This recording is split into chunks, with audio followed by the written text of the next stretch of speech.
Assalamualaikum warahmatullahi wabarakatuh dan salam sejahtera. Dalam pembincangan video saya ini, saya akan menguraikan tentang konsep khiyar dalam jual beli menurut Islam. Perbincangan ini merangkumi beberapa bahagian utama, iaitu pengenalan konsep khiyar, penjelasan tentang maksud khiyar dalam jual beli, contoh transaksi muamalat pada masa kini yang mengandungi elemen khiyar, serta satu cadangan program pendidikan untuk meningkatkan kefahaman pelajar tentang konsep ini.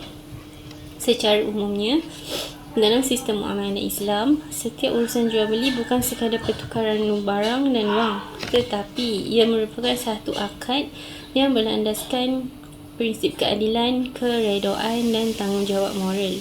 Islam sangat menitikberatkan supaya sesuatu transaksi bebas daripada unsur penipuan ataupun ketidakpastian antara penjual dan pembeli. Oleh sebab itu, Islam memperkenalkan konsep khiyar ini sebagai satu mekanisme perlindungan yang memberi hak pilihan kepada pihak yang berakad, sama ada untuk meneruskan atau membatalkan sesuatu transaksi dalam keadaan tertentu. Baiklah, seterusnya saya akan menjelaskan tentang konsep khiyar dalam jual beli. Dari sudut bahasa, khiyar bermaksud pilihan. Manakala dari sudut istilah fiqh, khiyar merujuk kepada hak yang diberikan oleh syarak kepada penjual atau pembeli untuk membuat keputusan, sama ada ingin meneruskan atau membatalkan sesuatu akad jual beli dalam tempoh tertentu. Konsep ini menunjukkan Islam sangat menitikberatkan keadilan dalam urusan ekonomi. Melalui khiyar, kedua-dua pihak diberikan ruang untuk menilai semula keputusan mereka supaya tidak berlaku kerugian atau penindasan. Selain itu, para fuqaha turut membahagikan khiyar kepada beberapa jenis utama, iaitu ada 3, khiyar majlis, khiyar aib dan khiyar syarat. Khiyar majlis bermaksud hak untuk membatalkan akad selagi mana penjual dan pembeli masih berada dalam majlis jual beli tersebut. Khiyar aib pula adalah hak pembeli untuk membatalkan akad sekiranya pembeli mendapat sesuatu barang itu dalam kecacatan yang tidak dimaklumkan oleh penjual sebelum berlakunya akad. Dan yang terakhir, yang ketiga, khiyar syarat, iaitu hak untuk membatalkan akad dalam tempoh tertentu yang dipersetujui oleh kedua-dua pihak ketika akad dilakukan.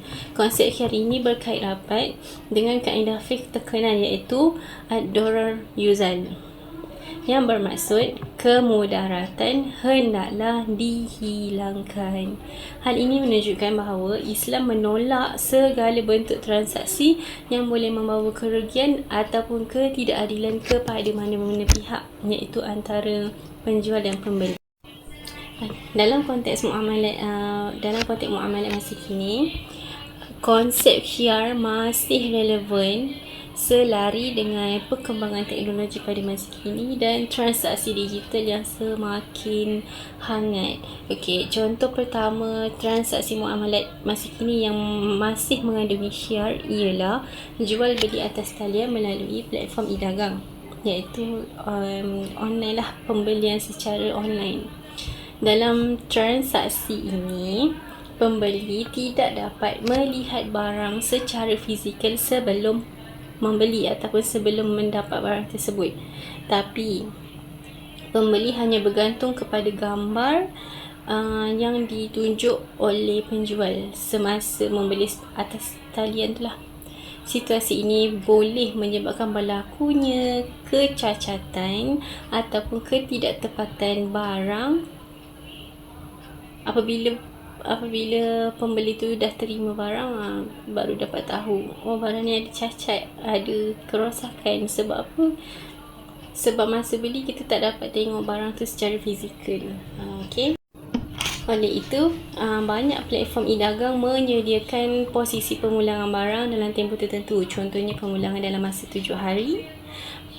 Polisi ini sebenarnya mencerminkan aplikasi khiar syarat dalam transaksi moden. Contohnya macam jual beli dalam TikTok, dalam Shopee, kan?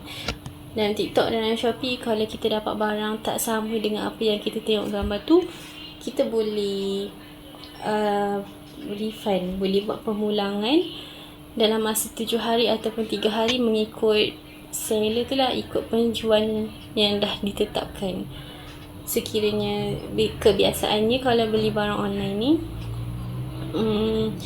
dekat parcel tu dia akan tulis kalau ada sebarang kecacatan ataupun ada yang kita dapat tu tak sama dalam gambar, kita boleh pulangkan semula. Contoh kalau penjual tu kata boleh buat pemulangan dalam masa 7 hari, so dalam masa 7 hari kita dah dapat barang tu, kita boleh proceed untuk pemulangan sekiranya barang tersebut ada kecacatan. Dalam situasi macam tu, pembeli berhak memulangkan barang, kan? Okey, itu boleh dimasukkan contoh untuk konsep khiar aib. Okey, contoh kedua, pembelian transaksi pembeli pakaian. Sama ada di butik atau secara dalam talian. Dalam pembelian pakaian, pakaian online, pembeli tak dapat cuba pakaian tersebut, kan? Kadang-kadang bila dah sampai tu, tersalah saiz lah, warna tak sama dalam gambar, kualiti kain yang ditunjuk masa live ke ditunjuk masa dalam gambar ke, bila kita dapat tak sama. Keadaan macam tu, kalau kita tak dapat apa yang macam yang kita nampak, kita boleh minta pemulangan kepada penjual. Seterusnya, contoh transaksi yang masih ada konsep khiar ialah sistem pre-order produk. Okay, pre-order produk ni mostly lah kita order barang tu dulu, tapi barang tu belum ada pun. Barang tu belum ada tapi kita dah boleh order.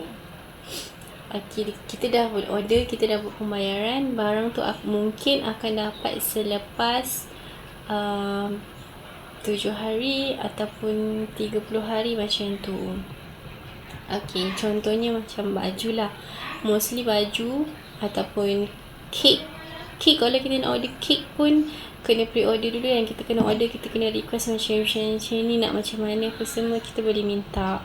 Okay, sekiranya produk yang kita dapat, kita as pembeli, kita dapat barang tu tak mengikut spesifikasi yang kita nak, pembeli mempunyai hak untuk batalkan akad, untuk menuntut pembetulan. Dan situasi ini berkaitan dengan khiar ru'yah pula, iaitu hak untuk membuat keputusan selepas melihat barang secara sebenar. Baiklah, saya akan teruskan dengan cadangan program pendidikan. Saya mencadangkan satu program pendidikan, iaitu program yang dinamakan sebagai program Jom Jadi Pengguna Bijak. Program ini bertujuan memberikan pendedahan kepada pelajar sekolah menengah khususnya tentang konsep khiar dalam muamalah Islam serta hak dan tanggungjawab mereka sebagai pengguna. Okey, baiklah, program ini boleh dimulakan dengan sesi penerangan atau ceramah yang dikendalikan oleh guru pendidikan Islam lah. Sebab nak cerita tentang konsep khiar. Dalam sesi ini, pelajar akan diperkenalkan dengan maksud khiar serta beberapa jenis khiar seperti khiar majlis, khiar aib dan khiar syarat. Selain itu, program ini juga boleh melibatkan aktiviti perbincangan kumpulan. Perbincangan kumpulan dalam aktiviti ini, pelajar diberikan beberapa situasi berkaitan dengan transaksi jual beli. Mereka boleh berbincang dan menentukan sama ada situasi tersebut melibatkan konsep khiar serta tindakan apa yang sepatutnya boleh diambil oleh pembeli dan penjual. Untuk menjadikan program ini lebih menarik, aktiviti simulasi ataupun lakonan situasi jual beli akan dilaksanakan supaya pelajar menjadi lebih faham tentang konsep khiyar yang mereka telah bincang, yang guru pendidikan Islam telah menerangkan konsep tersebut, dan kemudian murid membuat simulasi atau lakonan supaya mereka lebih faham, lebih nampak perjalanan transaksi muamalat dalam Islam yang mengandungi elemen khiyar. Saya boleh bagi satu contoh. Contohnya, seorang pelajar dia menjual telefon bimbit, manakala pelajar lain bertindak sebagai pembeli. Contoh yang boleh mereka lakukan dalam simulasi atau lakonan yang mereka akan membentangkan nanti. Contoh situasi tersebut, seorang pelajar dia menjual telefon bimbit, manakala pelajar yang lain bertindak untuk membeli dan sebagai pembeli untuk mendapatkan telefon tersebut. Okey, tetapi telefon tersebut didapati ada beberapa kerosakan, dan kerosakan itu diketahui oleh pembeli, iaitu oleh pelajar yang lain ni, selepas mereka menerima telefon bimbit tersebut. Okey, dengan cara itulah pelajar akan faham bahawa kalau beli telefon ni, contoh beli telefon dalam online kan, tak semestinya lah kita akan dapat perfect. Ada rezeki dapat perfect.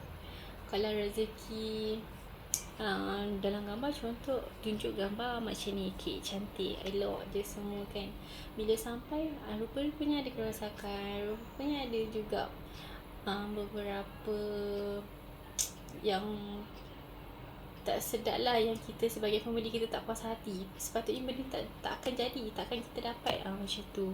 So daripada situ diorang pelajar ni akan faham macam ni rupanya konsep khiyar. Tak semestinya apa yang kita beli secara online ni kita akan dapat sama seperti dalam gambar.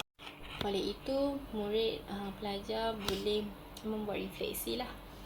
Diorang dapat buat refleksi dalam perbincangan yang diorang dah buat, dalam simulasi dan lakonan yang mereka lakukan berkaitan dengan konsep khiyar.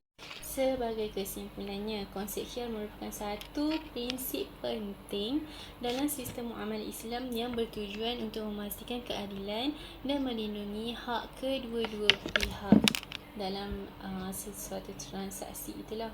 Dalam dunia moden ini yang dipenuhi dengan pelbagai bentuk transaksi, khususnya jual beli secara dalam talian, kefahaman terhadap konsep khiyar sangat penting bagi mengelakkan penipuan dan ketidakadilan.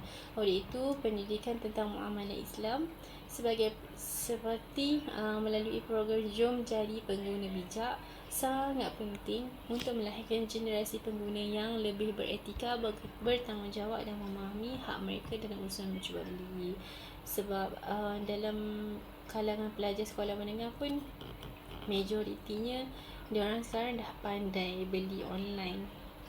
So diorang kena faham lah, diorang kena faham konsep khiyar ni macam mana, dan beberapa jenis khiyar yang mereka perlu tahu, dan konsepnya dan cara mengaplikasikannya, dan untuk menuntut keadilan sekiranya mereka dapat barang tersebut dalam keadaan yang tak elok, yang ada kecacatan terhadap barang tersebut.